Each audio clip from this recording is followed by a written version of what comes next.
जय हिंद। बड़ा बढ़िया हम गीत चार पंक्तियां लिख रहा बानी। एगो गांधी परिवार नेहरू परिवार रहे जो पूरा देश पर कब्जा रहे, लेकिन आज के हालत का बा विदेशी मुल्क के माँ का बेटा का क्या हाल है जरा देखिए आप। इसी पर चार पंक्तियां मैं लिख रहा हूं। प्रांत छूटल देश छूटल, प्रांत छूटल देश छूटल, रही गई छोटा सा कोना। ये सोनिया बेटा पैदा कोई नमूना, ये सोनिया बेटा पैदा कोई नमूना।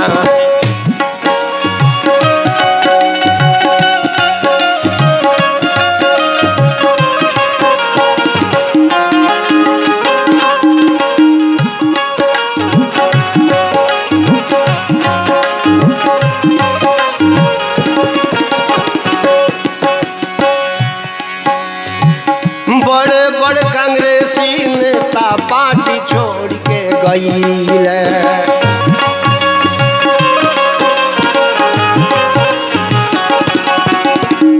बड़े बड़े कांग्रेसी नेता पार्टी छोड़ के गईले। झोला छाप नेता लेके महाजाल में फंस गईले। दुनिया में सारे घूमी घूमी के, दुनिया में सारे बतिया करेला नमूना, बतिया करेला कमीना। ये सोनिया बेटा पैदा कोई नमूना, ये सोनिया बेटा पैदा कोई नमूना।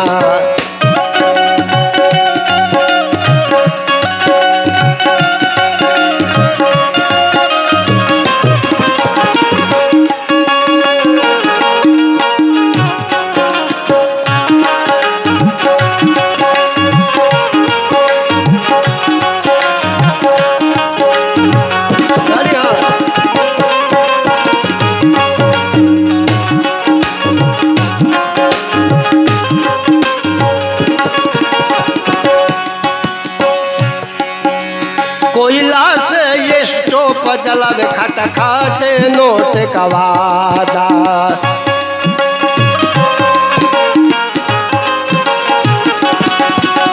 कोयला से ये स्टोप जलावे खटा खाते नोट का वादा।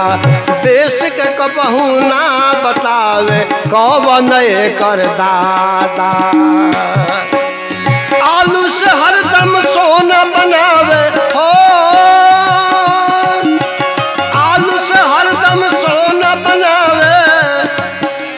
देश के लगावे चूना।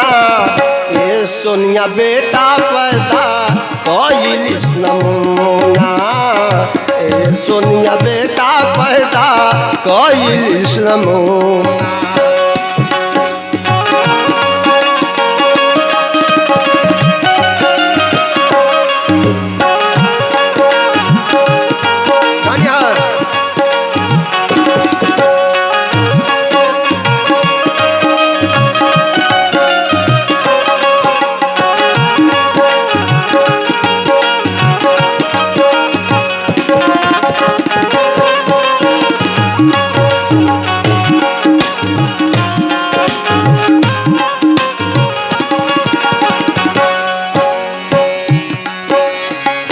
आटा नाप मीटर से, कपड़ा नाप लीटर से।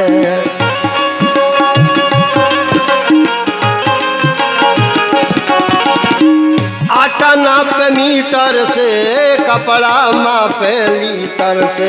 कांग्रेस पार्टी से हाथ मिला के सबसे बड़ा चीटर। कांग्रेस के पतन के कारण बनी हो,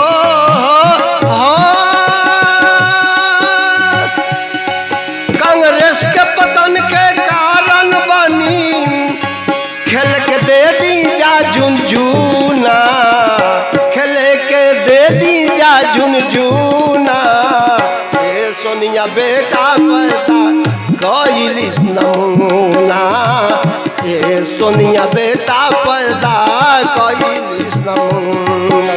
प्रांत छूटल देश छूटल प्रांत छूटल देश छूटल रही गल छोटा सा कोना ये सोनिया बेटा पैदा कैलिस नमूना ये सोनिया बेटा पैदा कैलिस नमूना ये सोनिया बेटा पैदा कैलिस नमूना ये सोनिया बेटा पैदा कैलिस नमूना।